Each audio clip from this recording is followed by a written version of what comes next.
Merci d'être présent aujourd'hui pour cette conférence sur les droits des grands-parents.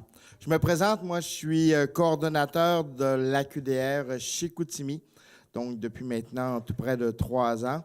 Donc j'ai le plaisir de coordonner ce bel organisme que vous connaissez bien, dont on va reparler un petit peu dans le PowerPoint parce que pour le bénéfice de nos téléspectateurs, toujours important de parler de notre organisation et de ce qu'elle fait aussi dans la vie. Dès le départ, je tiens tout de suite à faire une précision importante. Je vous présente aujourd'hui, le droit des grands-parents, c'est un guide qui est sorti il y a environ 2 ans. Et dès le départ, je dois vous dire que moi, je ne suis pas avocat, je ne suis pas notaire, je n'ai pas de fonction, je n'ai pas de hautes études. Donc, ce qu'on vous présente aujourd'hui, et le titre le dit bien, répertoire d'outils pouvant être reliés à la relation parentale des grands-parents avec leurs petits-enfants. Outils est important là-dedans. Pourquoi? Parce que ce qu'on vous donne aujourd'hui, c'est de l'information, du référencement. Je ne suis pas là pour vous dire, OK, dans telle situation A, on va agir de telle ou telle façon. Mais vous allez voir quand même qu'en tant que grands-parents, vous avez des droits et on va regarder d'ailleurs ce que la loi en dit là-dessus aujourd'hui. On va parler également aussi d'un volet important dont on parle peu, ce qu'on appelle le volet psychosocial, c'est-à-dire quand arrive un problème, ça a des impacts sur notre santé, tant psychologique que physique. Donc, dès le départ, je voudrais vous présenter un peu, même si vous, dans la salle, vous connaissez très bien l'organisation, ce qu'est l'AQDR. Donc, l'AQDR, c'est l'Association québécoise de défense des droits des personnes retraitées et pré-retraitées. Il existe 44 sections à travers le Québec, plus notre AQDR nationale, et 5 sections dans la région, donc celle d'ici, bien évidemment, Saint-Félicien, Roberval, Alma, Jonquière et Chicoutimi, qui regroupe quand même beaucoup de gens et dont on fait un travail d'ailleurs qui est essentiel. Souvent, ce que j'appelle moi un travail un peu souterrain, mais essentiel, puisqu'effectivement, c'est souvent grâce à nos actions à la QDR qu'on peut gagner des batailles importantes pour nos personnes retraitées et pré-retraitées. Ce qui est important de savoir pour l'AQDR, c'est qu'elle a une mission de base. Toutes les AQDR ont pour mission la défense des droits des personnes retraitées et pré-retraitées afin justement d'offrir des conditions de vie agréables pour nos gens. Et comme vous le savez sûrement, les gens, et je m'en vais vers là, je suis presque à la porte. Donc, nos gens d'un certain âge vont être beaucoup plus nombreux dans quelques années qu'ils ne le sont déjà. Hein? Ça, je pense que j'apprends rien à personne là-dessus. Non, vous savez que statistiquement parlant, aujourd'hui, nos aînés, à peu près 18 % de la population, et on estime qu'en 2025, nos aînés seront environ 25 % de la population. Ça, c'est 1 personne sur 4. Donc, d'où l'importance de bien défendre les droits et de faire en sorte, et ça le dit bien, améliorer les conditions de vie à la retraite.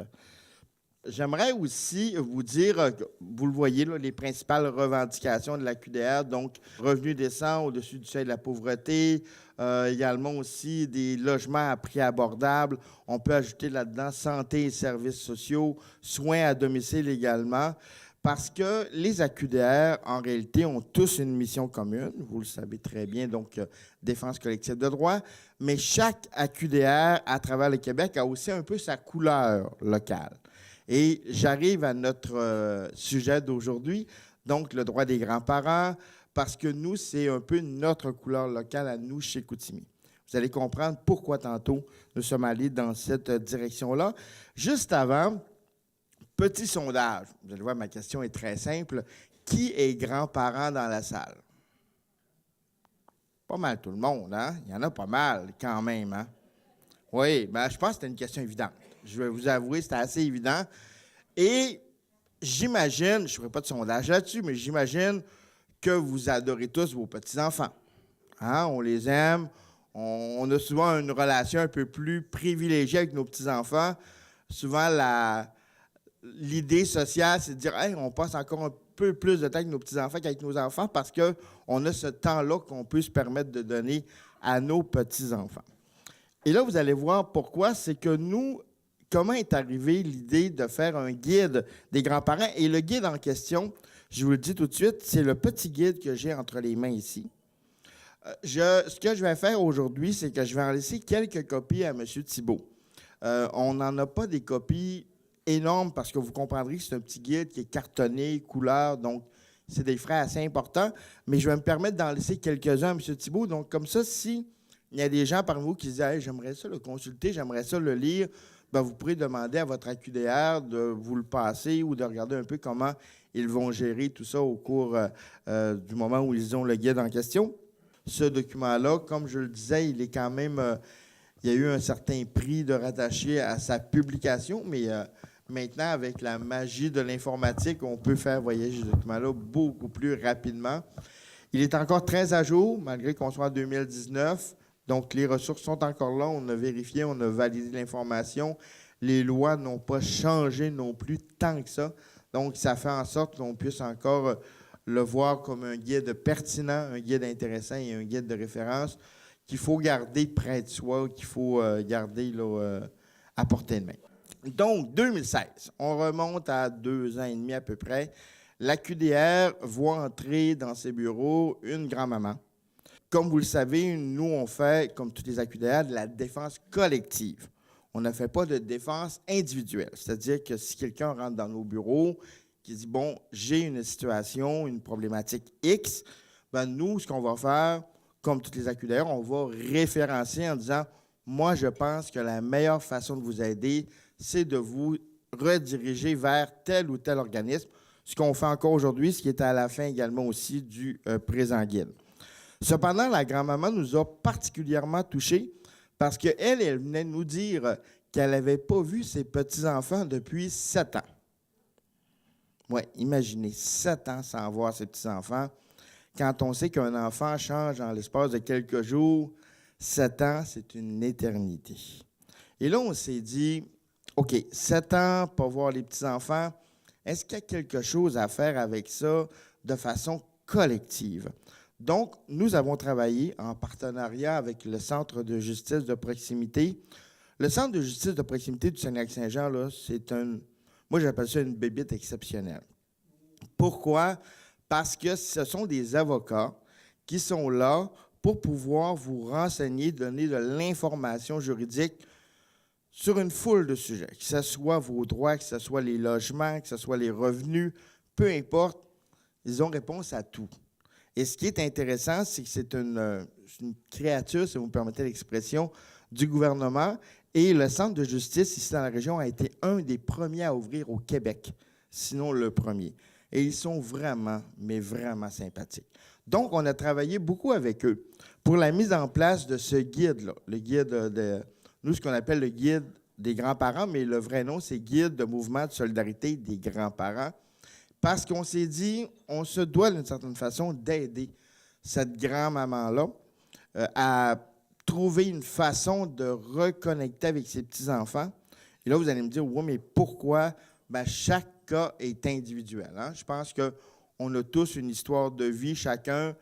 On aimerait, et c'est drôle parce que vous voyez la phrase qui dit « Les grands-parents veulent gâter, cajoler, aimer, aider leurs petits-enfants. » Très souvent, cette relation est heureuse. Toutefois, certaines situations soulèvent des difficultés. Ce que ça veut dire, c'est qu'on aime tous nos petits-enfants et on veut bien sûr les aimer. Ça, c'est la situation qui est généralisée. Cependant, je pense que je ne vous apprends rien. Vous n'avez qu'à regarder les bulletins de nouvelles de temps en temps pour comprendre que la vie n'est pas aussi parfaite que ça tout le temps. Donc, ça fait en sorte, bien évidemment, qu'il peut arriver des situations où, par exemple, les parents se séparent, il y a le décès d'un parent, et là, ça se complique. Ça fait en sorte, bien évidemment, que la relation entre les grands-parents et les petits-enfants peut se dégrader. Pourquoi? Parce que, tout simplement, la relation entre le parent et son beau-père, sa belle-mère, les parents, des fois aussi, peut être beaucoup plus problématique et un événement comme une séparation ou un divorce fait en sorte, bien évidemment, d'envenimer cette situation-là, de faire en sorte que ça se complique fortement. Heureusement, les droits ont des grands-parents et c'est ce qu'on va voir ensemble aujourd'hui. Donc, comme je vous le disais, la grand-maman, on a pu l'aider de cette façon-là et de voir en sorte de l'orienter de belle façon. Et ce qui est intéressant, je tiens à le mentionner tout de suite, le guide que vous avez entre les mains, que vous allez voir ici, est un guide qui est unique au Québec. Nous, on l'a envoyé un petit peu partout aux AQDR. Les gens le savent maintenant, nous font référence également sur ce guide-là. Chaque AQDR, je sais que l'AQDR Saint-Félicien mène de beaux combats également aussi. Et on s'entraide énormément entre AQDR et on en est vraiment très, très fiers. Donc, si on regarde ensemble cette information, le guide sert à informer les grands-parents de leur droit d'accès à leurs petits-enfants, informer les grands-parents sur leurs droits en tant qu'aînés, donner des pistes de solutions aux grands-parents qui désirent poursuivre des démarches auprès des petits-enfants. Donc, le guide se veut un guide. C'est ça que je veux dire aujourd'hui, dans le sens où il ne faut pas prendre ça en disant « OK, ils vont me donner la solution magique pour voir comment je vais être capable de régler ma situation. » Ce n'est pas tout à fait ça. Cependant, c'est une bonne piste de départ pour vous aider au cas où vous auriez une situation problématique ou l'un de vos proches ou l'un de vos voisins aussi. Vous savez que c'est important donc d'être un peu à l'affût de ces situations-là aujourd'hui. Donc, si on regarde un peu, on est parti du constat de base sur deux questions. Le lien parental cesse-t-il lorsque les parents biologiques ou adoptifs mettent fin à leur union? Lors d'une séparation, d'un divorce, du décès d'un des parents, qu'advient-il des droits des grands-parents auprès de leurs petits-enfants? Si je vous demande de répondre à ces questions-là, est-ce que vous, d'après vous, lorsqu'arrive un divorce ou un décès, le lien entre les petits-enfants et les grands-parents cesse? Non.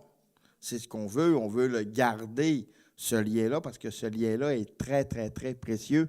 Donc, c'est le constat de base d'où nous sommes partis. On s'est dit, ça, ce lien-là, il est essentiel. Pourquoi il est essentiel?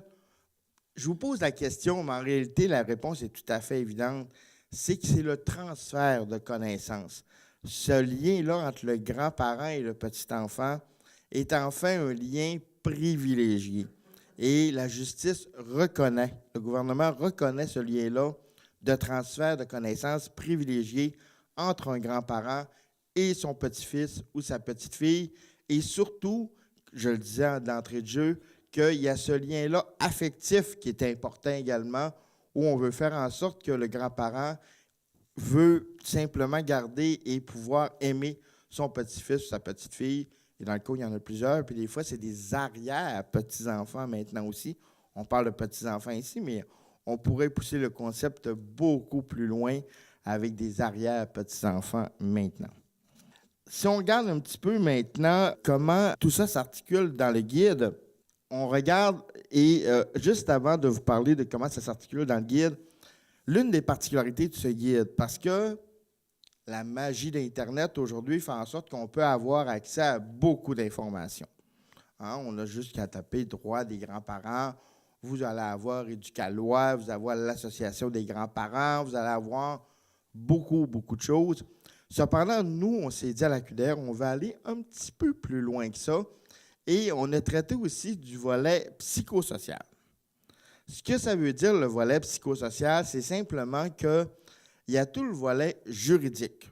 Moi, ce que j'appelle un peu la petite poutine juridique, qu'il y a de la médiation, il y a plein de choses qui existent, mais il ne faut pas oublier que si le lien se rompt entre un grand-parent et un petit-enfant, ça fait en sorte que ça a des impacts. Vous les voyez ici. Donc, la situation litigieuse quant aux droits des grands-parents peut créer de la colère, de la peur, de la peine, de l'angoisse, du stress, de la tristesse, de l'insomnie et des pertes d'appétit. On dit que ces sentiments sont normaux. Ce qui est important de savoir. Et là, ce que vous voyez là peut sembler d'une grande évidence.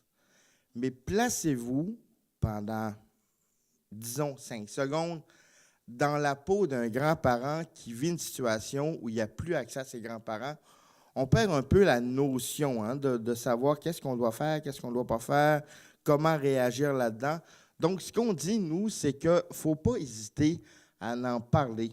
On a des ressources importantes au niveau psychosocial, que ce soit, par exemple, votre médecin, votre infirmière, ça peut être, si vous demeurez dans une résidence, par exemple, vos gens qui vous entourent, ou encore le CLSC. Donc, il y a des psychologues qui sont là également pour en parler et ils sont formés, ces gens-là, pour pouvoir aider justement les grands-parents et pouvoir les accompagner aussi dans cette démarche-là qui, des fois, entre vous et moi, n'est pas facile, là. On s'entend là, que aller en médiation ou vivre une situation problématique, prenons-le à la base, vivre une situation problématique où on est en conflit contre sa bru, finalement, ou son gendre, ou encore sa fille ou son fils, ça peut arriver aussi.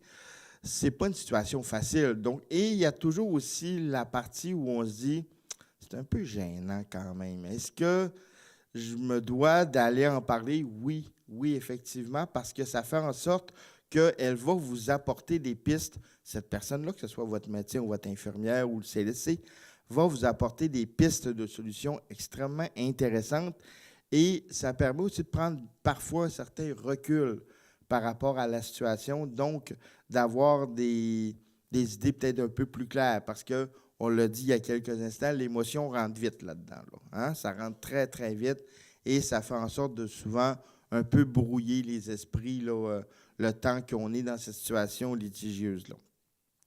Ce qui est important de savoir, c'est qu'à la base, ce que nous dit la loi, ce que nous dit le gouvernement au niveau du ministère de la Justice, un parent ne peut pas brimer le droit d'un grand-parent de voir ses petits-enfants. Ça, c'est la base. Un parent ne peut pas donc faire en sorte de brimer un grand-parent dans ses droits par rapport à ses petits-enfants. Et le deuxième grand principe de base, tout doit se faire, la décision doit se prendre dans le cadre de l'intérêt de l'enfant. C'est l'intérêt de l'enfant d'abord et avant tout. Ceci étant dit, ça, c'est le principe de base. Donc, si on regarde un peu l'article 611, ça dit « Les pères et les mères ne peuvent, sans motif grave, faire obstacle aux relations personnelles de l'enfant avec ses grands-parents, à défaut d'accord entre les parties. Les modalités de ces relations sont réglées par le tribunal. Le simple fait que les grands-parents se soient chicanés avec les parents n'est pas un motif grave. » Bon, tout de suite, on va mettre quelque chose au clair. Pour X raisons, vous avez un conflit avec votre fils, votre fille, votre gendre ou votre bru, ce n'est pas un motif grave. Hein, on s'entend. Là, vous allez me dire, mais qu'est-ce qu'on entend par motif grave? Ben, c'est souvent, par exemple, des problèmes de consommation. Consommation d'alcool, consommation de drogue. Là, on tombe dans le motif grave. Ou encore, très souvent, on va le voir tout à l'heure également aussi, des problèmes de santé mentale. Donc, ça peut arriver aussi que le parent ne soit pas jugé apte à bien s'occuper de son enfant. Ce qui est important de savoir, c'est que le grand-parent n'a pas, par exemple, advenant le cas où un parent n'est pas jugé apte, le grand-parent ne peut pas se substituer au parent. C'est pas comme ça que ça fonctionne. C'est-à-dire que le grand-parent ne peut pas avoir d'aide au niveau des parents, par exemple, au niveau alimentaire ou quoi que ce soit. Donc, le grand-parent ne devient pas le parent de substitution. Ça, c'est très, très, très important. Cependant, il peut demander à avoir des droits de visite ou des droits de communication avec ses petits-enfants. On va le voir d'ailleurs également aussi tantôt, mais les droits en question prennent des formes extrêmement variées. Particulièrement en 2019, oui, les droits peuvent être, par exemple, une visite en bonne et due forme, donc assis ensemble dans une salle. Ça peut être également aussi toute la partie nouvelle communication. Si je vous parle de FaceTime, de Skype, hein, ça peut être ça également aussi. Ça peut être aussi, et vous allez voir que les choses évoluent rapidement, on parle souvent dans les façons de pouvoir donc communiquer avec le petit enfant et le grand-parent. Ça peut être par lettre. Oui, Mais entre vous et moi, les lettres sont un peu moins populaires qu'aujourd'hui. Un peu. Mais il y a encore une belle tradition de lettres et c'est important de la conserver. Et quand on parle, nous, quand on a fait le guide, il y a à peine 2 ans, on parlait de télécommunication, mais en réalité, avec tout le développement des réseaux sociaux maintenant, avec toutes les facilités techniques également, ça fait en sorte maintenant qu'on peut améliorer ce type de lien-là important. Ce qui peut maintenant un peu venir contrecarrer la belle harmonie dont je vous parlais il y a quelques minutes, comme je vous le disais, c'est un événement qui peut être déterminant dans la vie et du petit enfant, mais également aussi du parent et du grand-parent. Ça peut être la fin d'une union, par exemple, ou encore le décès de l'un des parents ou le décès des 2 parents également. Donc, je vous mets en contexte. Advenant, par exemple, une séparation, un cas qu'on voit souvent, par exemple, la mère dit « Ah, moi, mes ex-beaux-parents, je n'étais pas capable. » Non. Et là, je vais empêcher mes petits-enfants de lui parler. Ça arrive, ça, malheureusement. Elle ne peut pas le faire selon le sens strict de la loi et les grands-parents pourraient à ce moment-là demander d'avoir des droits de visite ou des droits de conversation avec leurs petits-enfants. Tout au long de la présentation, vous allez voir tout à l'heure que la partie finale de tout ça, c'est qu'on peut aller devant un juge. Le juge qu'on appelle le juge aux affaires familiales. Cependant, ce n'est pas ce que la justice recommande. Ce qu'elle recommande, ce qu'elle a mis en place depuis maintenant tout près de 3 ans, c'est un processus où il y a de la médiation, où il y a véritablement des processus de conversation avec un médiateur ou une médiatrice qui fait en sorte qu'on tente de trouver une solution avant que tout ça se ramasse devant le tribunal. Maintenant, on ne peut pas toujours trouver des solutions. Donc, ça fait en sorte souvent que ça peut justement se terminer devant le tribunal. Et on a tous des fois en tête des cas, là, malheureusement, dans les médias. Et aujourd'hui, comme vous le savez, tout est fortement médiatisé. Là. Donc, on peut voir, bien évidemment, là, de telles situations au niveau du jour. Importante petite précision aussi, c'est que le guide qu'on vous fait, que je vous présente aujourd'hui, a été réalisé il y a à peu près 2 ans et demi, donc 2016, et il représente le portrait de situation en 2016. Pourquoi je vous dis ça? Parce que les choses changent à vitesse grand V. Donc, vous savez qu'en justice, il y a toujours ce qu'on appelle la jurisprudence. Et la jurisprudence fait en sorte que parfois, il y a des règlements qui peuvent se changer, il y a des jugements qui peuvent aussi faire effet. Donc, ça fait en sorte que ce qu'on vous dit aujourd'hui, c'est le portrait de 2016. Ça a quand même assez peu changé selon nos dernières recherches. Là. C'est quand même pas mal un portrait fidèle, mais effectivement, donc, et on se fie, nous, on s'est fié beaucoup sur les articles de loi, parce qu'on s'est dit les articles de loi, à moins d'être modifiés par le gouvernement ou par le ministère de la Justice, ça fait en sorte que c'est quand même assez stable là, au niveau des différentes informations. Donc, si on regarde également aussi d'autres articles de loi, ça c'était l'article 611. On va regarder également l'article 33 qui dit « Les décisions concernant l'enfant doivent être prises dans son intérêt », ce que je vous disais il y a quelques instants, et dans le respect de ses droits. Sont pris en considération, outre les besoins moraux, intellectuels, affectifs et physiques de l'enfant, son âge, son caractère, son milieu familial et les autres aspects de la situation.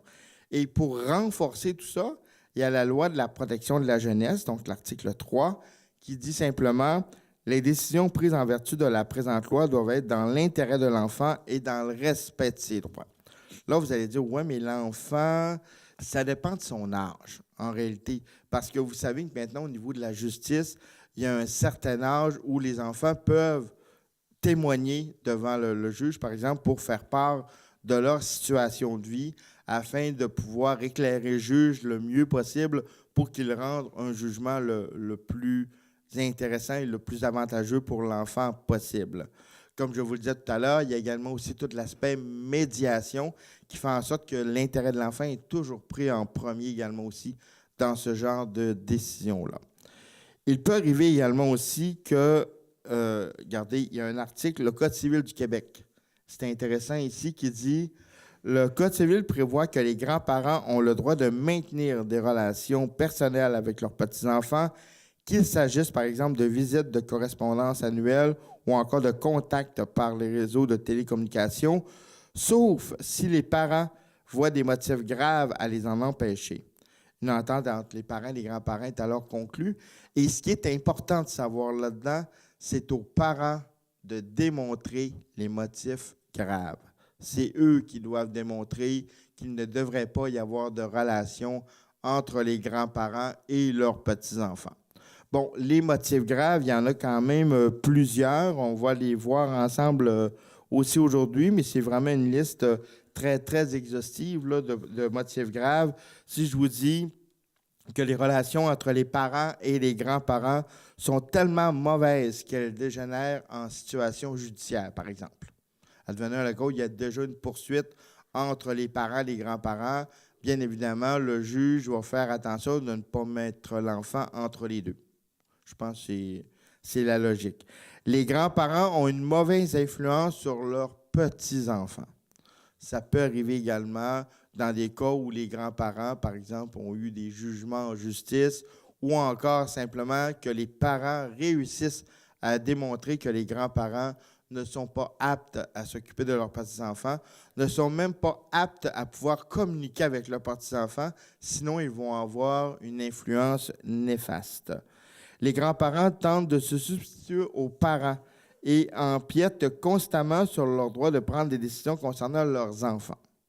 Ce que ça veut dire, ça, c'est qu'il ne faut pas oublier qu'au niveau de la loi, c'est les parents qui ont ce qu'on appelle l'autorité parentale. Ce que je veux dire par là, c'est que on peut vivre des situations où le grand-parent dit aux parents « Ah, moi, je ne faisais pas comme ça dans ce temps-là. » Non, moi, c'était pas comme ça, puis tu devrais faire ça. Il y a une différence entre tu devrais faire ça et ensuite le faire à répétition, que ça devient pratiquement du harcèlement, où le parent se sent très mal là-dedans, parce qu'il ne faut pas l'oublier, je vous le dis, l'autorité parentale revient aux parents, ne revient pas aux grands-parents. Les grands-parents ne sont pas parents de, vous comprenez mon principe de base, là. Donc, c'est très, très, très important à la base. Et il peut arriver des cas également aussi où les petits-enfants ne veulent pas rencontrer leurs grands-parents. Ça peut être un cas aussi où, justement, c'est un motif grave que les parents peuvent invoquer. Vous comprendrez que le juge va investiguer, va tenter de savoir pourquoi un enfant de 8, 9, 10 ou 11 ans, par exemple, ne voudrait pas voir ses grands-parents. Donc, bien évidemment, il va tenter de savoir un peu qu'est-ce qui se passe là-dedans. Parce que pour le juge, à la base, je vous dirais, ou même la médiatrice ou le médiateur, à la base, cette personne-là va tenter de comprendre la situation. Donc, vous comprenez que quand on veut trouver une solution à l'amiable, il faut tenter de démêler tous les fils là, qui sont dans cette situation-là. Donc, ça veut dire, entre autres, bien évidemment, d'essayer de comprendre l'origine du problème. Et l'origine du problème peut être quand même assez complexe, hein. Il y a des familles, souvent, où la relation parents-grands-parents est complexe ou difficile avant même l'arrivée des enfants. Donc, l'arrivée des enfants va faire en sorte de tout simplement compliquer tout ça et va faire en sorte que ça peut se détériorer avec le temps. C'est important de savoir, et je vous le dis tout de suite, c'est que quand arrive une situation où malheureusement ça s'en va devant le juge des affaires familiales, souvent, c'est même très, très souvent, ce genre de dossier-là est fait à huis clos, justement pour éviter qu'il y ait de l'influence de part et d'autre. Et souvent, le juge va rencontrer l'enfant également seul pour éviter justement qu'il y ait de l'influence de part et d'autre et des grands-parents et des parents. Là, vous allez dire, oui, mais c'est complexe. Bien, malheureusement, il y en arrive dans notre société ce type de... On ne se souhaite pas personne. Hein? Je pense qu'il n'y a pas personne ici qui se dit hey, « moi, j'aimerais ça un jour que ça se complique du tout, du tout. » On veut véritablement connaître la meilleure situation avec nos petits-enfants, mais malheureusement, ça peut arriver. Et comme je vous dis, ce genre d'information-là est intéressante à savoir, bien évidemment, mais également aussi à garder en mémoire, parce qu'on peut être témoin des fois aussi via notre entourage, via nos voisins également, de situations un peu plus problématiques, toujours un peu, j'allais dire, embêtant de se mêler un peu de la vie, mais en même temps, dites-vous que vous le faites dans l'intérêt de l'enfant. C'est ça qu'il faut garder en tête, c'est que cet enfant-là, il est très important et cet enfant-là, bien évidemment, va faire en sorte que sa vie va s'améliorer. Motif grave de refus de droit d'accès. Je vous le disais il y a quelques instants, donc mauvaise influence des grands-parents ou de petits-enfants. Violence physique ou psychologique. Ça peut arriver également aussi que des grands-parents puissent donc user de violence physique ou psychologique envers leurs petits-enfants. Bien évidemment, pour le parent, ça devient un motif grave et très aggravant. Saga judiciaire, le grand-parent va à l'encontre de l'éducation, l'enfant refuse de voir ses grands-parents. Je vous le disais il y a quelques instants, le gouvernement a mis en place en 2016 le programme de prévention et règlement des différends. Ça, c'est tout nouveau. Ça existe depuis 2 ans. Ça veut dire que ça existait avant, oui, mais ça a été mis en place par le gouvernement. Ça a été encadré par le gouvernement au cours des dernières années. Et le gouvernement a ainsi voulu mettre en place un processus afin que tous les cas ne se retrouvent pas devant le tribunal, ce qui n'est pas souhaité, ce qui n'est pas souhaitable, bien évidemment. Donc, ce qu'on appelle le PRD, le programme et la prévention et règlement des différends, vous le voyez, donc c'est le 1er janvier 2016, là, c'est très, très, très récent, qui est entré en vigueur le nouveau code de procédure civile. Vous les voyez actuellement, donc négociation, il y a médiation, il y a l'arbitrage également, il y a la conférence de règlement à l'amiable, il y a le droit collaboratif, la médiation, arbitrage. On pourrait continuer comme ça très, très, très longtemps. Et ce que je peux vous dire là-dessus, c'est, je vous le disais d'entrée de jeu, ce guide-là a été fait en collaboration avec le Centre de justice de proximité, 412-7722, je vous donne le numéro de téléphone, je les connais tous par cœur. Donc, ça a été fait en collaboration avec eux, mais il existe aussi, à travers notre belle région, plusieurs ressources que vous pouvez avoir, des organismes communautaires. Je pense, entre autres, ça a changé de nom récemment, je n'ai pas retenu le nouveau nom, mais ça s'appelait Justice alternative, qu'on avait dans notre région, qui sont des gens qui sont là, qui sont à votre écoute, qui peuvent vous écouter sans aucun jugement et faire en sorte, bien évidemment, de pouvoir le mieux possible vous aider dans ce genre de situation-là. Comme vous le voyez aujourd'hui, on n'aborde pas de cas particuliers, on n'est pas là non plus pour nommer des choses, je pense que ce n'est pas l'objectif non plus, mais ces gens-là peuvent s'asseoir avec vous et faire en sorte de pouvoir vous écouter et faire en sorte de régler au mieux la situation telle que vous la vivez actuellement. Ce qui est important pour nous, la QDR, là-dedans, c'est qu'on défend des personnes retraitées et pré-retraitées qui, justement, ont des enfants. Et on essayait de se trouver avec ce guide-là une façon de les aider sans avoir à faire de défense individuelle. Parce que, je vous le disais un petit peu plus tôt, on ne voulait pas, on ne veut pas entrer dans ce volet-là qui n'est pas notre volet à nous. Cependant, ce guide-là a permis de répondre à ce besoin-là extrêmement important de guide d'information des grands-parents et ça fait en sorte aussi de pouvoir donner un outil supplémentaire. Moi, ce que je vous dis, c'est qu'aujourd'hui, ce guide-là se promène partout à travers le Québec, se promène également aussi un petit peu partout à travers le milieu communautaire également, parce qu'il n'y avait pas d'outils comme ça pour l'instant. Très important. Dans ce guide-là que l'on a, nous, il y a ce qu'on appelle les ressources. Les ressources, je veux passer un certain temps là-dessus parce que, je vous le disais tout à l'heure, on l'a travaillé. Si on avait été seulement dans nos petits bureaux, la QDR, ensemble, là, on n'aurait pas fait grand-chose. Hein, on va le dire quand même comme ça, c'est-à-dire qu'on n'a pas nécessairement toute l'expertise. On aurait pu bâtir un guide. Il n'aurait pas été aussi complet que si on l'avait travaillé en collaboration avec différents partenaires. Donc, bien évidemment, dans les ressources que vous avez, on en a mis quelques-unes ici sur la présentation, mais on en a quand même d'autres dans le guide également. Je vous le disais tout à l'heure, le centre de justice de proximité, si vous avez un numéro à retenir, et peu importe votre sujet, aujourd'hui on parle de droit des grands-parents, mais si vous avez un numéro à retenir, c'est celui-là. Saviez-vous qu'il existe l'Association des grands-parents du Québec? C'est une très, très belle association. Ça aussi, nous, on l'a mis en ressource dans notre guide parce que cette association-là est là pour vous aider, pour vous guider, pour vous écouter également. Donc, ça fait en sorte, bien évidemment, d'avoir cette ressource supplémentaire pour pouvoir vous aider dans le cadre de cette... et si vous regardez sur leur site Internet, là, s'il y a des gens parmi vous qui consultent un peu Internet, vous allez voir sur Association des droits des grands-parents, Association des grands-parents, et il y a vraiment là, une foule d'informations sur les grands-parents qui vont vous permettre d'en apprendre plus. Puis là, aujourd'hui, on parle d'un sujet quand même, disons-le, quand même très sérieux, là. Mais le rôle des grands-parents, c'est pas ça aussi dans la vie, là. C'est d'être beaucoup plus dans aimer, cajoler ses petits-enfants, sortir avec eux, prendre un bon repas avec eux également, et de voir également, comme je vous le disais un petit peu plus tôt, dans ce transfert. Pour moi, je suis historien de formation, en passant, là. Donc, le côté histoire, pour moi, est extrêmement important. Le côté connaissance est extrêmement important.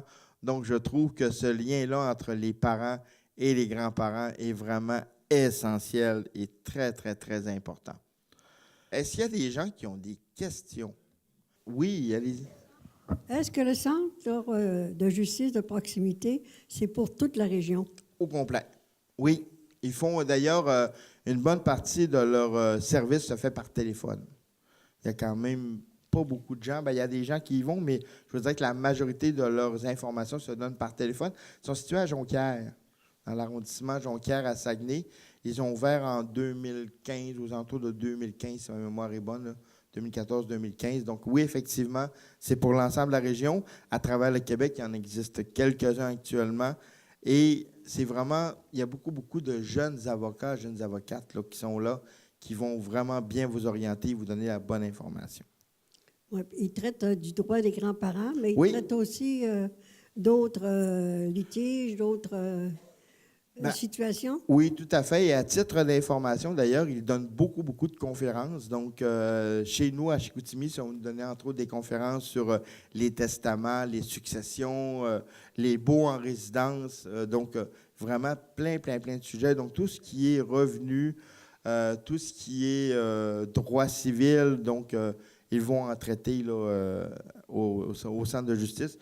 Il n'y a pas beaucoup de questions à lesquelles ils n'ont pas de réponse, là. Ouais. Merci. Ça fait plaisir, madame. Oui. Est-ce qu'il peut y avoir une conciliation entre des enfants et leurs parents? Leurs parents sont rendus assez âgés, ils sont malades un peu, ils ont perdu des capacités intellectuelles et physiques aussi. Et les enfants vont plus voir les parents, ils s'en occupent plus pas tout. Ça fait 8-10 mois, là, puis on trouve la situation très pénible. Est-ce qu'on peut avoir une personne qui pourrait établir au moins le contact avec ces enfants-là pour les faire réagir face à leurs responsabilités de parents aussi, parce qu'ils ont une responsabilité face à leurs parents aussi? C'est sûr que nous, on traite du droit des petits-enfants par rapport Oui. aux grands-parents. Okay. La question que vous me posez est plus en relation parents, Oui, exactement. parents et enfants. S'il y a une là. conciliation possible, Oui. qui pourrait intervenir. Je ne voudrais pas me substituer au système de santé. Là, je ne voudrais pas que personne fasse « Oh! » Mais je vous dirais que probablement le travailleur ou la travailleuse sociale pourrait être un bon médiateur ou une bonne personne ressource. Souvent, nos aînés, aujourd'hui, il y en a beaucoup qui ont des soins, que ce soit de soins à domicile ou encore qui sont suivis par différents maintiens à domicile. Donc, dans ma tête à moi, je pense qu'un travailleur ou une travailleuse sociale pourrait être quelqu'un qui pourrait être une bonne personne ressource là, pour aider à reconstruire des ponts entre des parents et des enfants, par exemple. L'importance, c'est de passer par le CLSC. C'est sûr que vous pouvez appeler aussi à la QDR, mais la QDR va vous répondre d'aller au CLSC. Exact. Parce que la QDR, ce n'est pas dans sa mission non plus, là.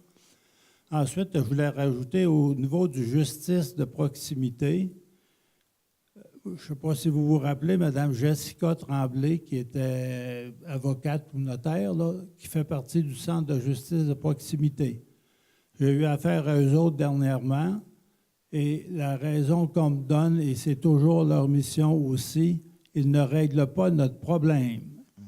Ils donnent de l'information, ils vous suggèrent d'aller voir tel article de la loi pour avoir plus de facilité à comprendre puis à gérer votre problème. Mais eux autres, vous ne vous diront pas, ben regarde, là, faites l'affaire. Là, la seule chose qu'ils vous disent, c'est de...